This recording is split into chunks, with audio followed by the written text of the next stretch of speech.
I canceled my ChatGPT Plus subscription exactly 90 days ago because after using it every single day for over a year, I ran into 4 specific problems that I just couldn't fix until I moved my entire workflow to Claude. This Claude writing feature looks impressive, but for beginners, it's a trap. Tools, and Claude is where I ended up for 4 main reasons. The first one is writing quality, and you feel this one immediately. You give ChatGPT any writing task, and what comes back is headers you didn't ask for, bullet points where you wanted paragraphs, and the same generic AI words scattered through every response no matter how many times you tell it to write differently. You can put "keep it casual, no formatting" right in the prompt. Custom styles only works if you already have writing that converts.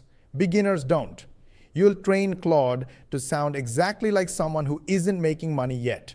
You're not fixing your content problem, you're automating it. And it'll listen for a reply or two before going right back to how it always writes. With Claude, casual and simple actually stays casual and simple. Word limits are respected, banned phrases don't sneak back in, and the instructions hold up for the entire chat. That level of consistency is something I simply never got from ChatGPT. And then there's custom styles, which is the feature that made the biggest difference for me. Inside Claude, you can paste samples of your own writing, things like posts, transcripts, or articles. And that's just reason 1. Reason 2 is even more damaging. The whole thing compounds. A project in Claude is a workspace where you upload your files, write custom instructions, and build a knowledge base that holds around 500 pages of material, and every conversation you start inside that project picks up all of that context automatically. So my writing project already has my style guide, my formatting rules. Projects work when you already have proven systems, brand guidelines, client processes, frameworks. Beginners don't. You upload disorganized notes and get disorganized outputs.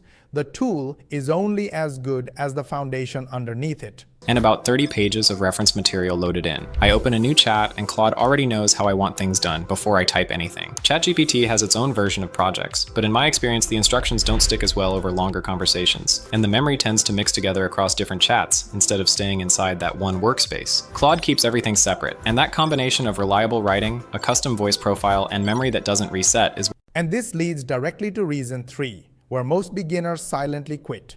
Maybe a paragraph, a list, a code snippet, and then you copy that text and paste it into whatever app you actually need it in. But Claude works differently. When I ask Claude to build something, it creates a live, interactive output right inside the conversation in a separate panel next to the chat. It builds actual working software you can click around in and test immediately. So I'll type, "build me a dashboard that tracks my weekly content output across 4 platforms." Beginners build dashboards, trackers, and forms. It feels like progress, but nobody pays you for tools. They pay you for results.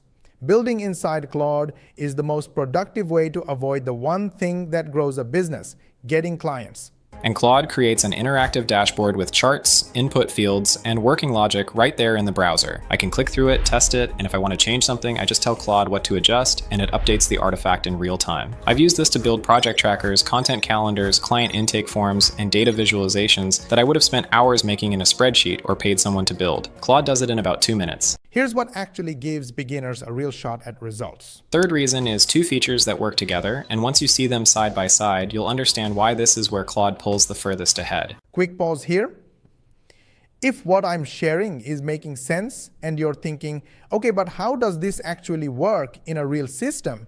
I've put together a free training that walks through the exact structure and process we use.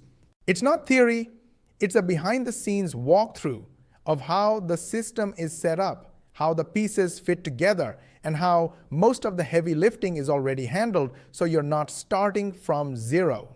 If you want to see how it's structured and decide for yourself if it's a good fit, the link is in the description.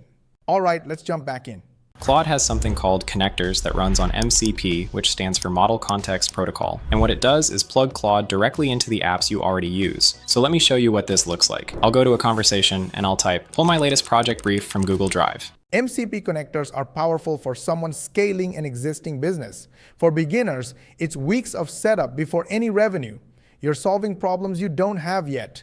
Every hour configuring apps is an hour not spent finding your first client. And Claude goes into my drive, finds the file, and brings it into the conversation without me opening a single tab. If I need something from my Gmail, then it's the same thing. I'll type, "find the message thread about the performance reports," and Claude pulls it in. Right now, the directory has over 50 integrations, things like Google Drive, Slack, Gmail, and GitHub. And because MCP is open source, new ones keep showing up almost every week. Now, on top of connectors, there's a feature called skills.